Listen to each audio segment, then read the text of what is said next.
الفاظ سے بات سمجھ میں آ جاتی ہے، جبکہ لہجے دل میں اتر جاتے ہیں۔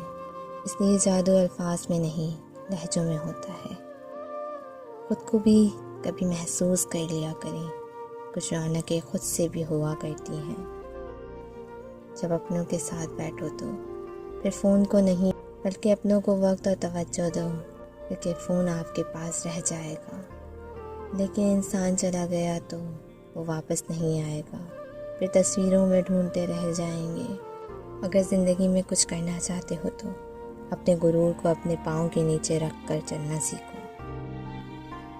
خوشی کا راز وہ نہیں جو تم دیکھتے ہو، خوشی زیادہ حاصل کرنے میں نہیں بلکہ کم میں لطف اندوز ہونے میں ہے۔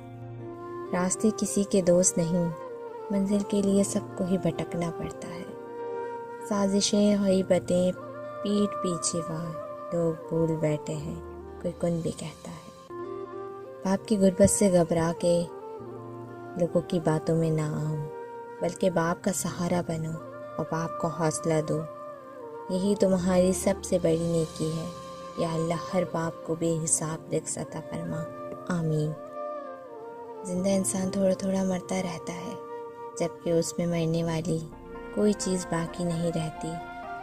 تو کہتے ہیں فنا آج مر گیا ہے، ہمارے چہرے پہ جھریاں جلدی آ گئیں، اس لیے نہیں کہ ہماری عمر زیادہ ہے، بلکہ حالات کی سختی، زمانے کی کھلی ناکامیوں، دوستوں کی بے وفائیوں، احبابوں کے دھوکے اور لوگوں کے تانوں نے ہمیں تھکا دیا ہے۔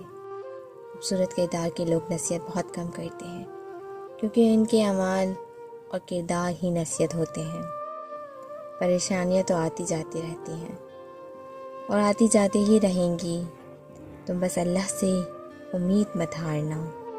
کچھ لوگ اتنے کم عقل ہوتے ہیں، کوئی انہیں چھوڑ جائے یا ان کے ساتھ کچھ برا کر جائے تو وہ جینا ہی چھوڑ دیتے ہیں۔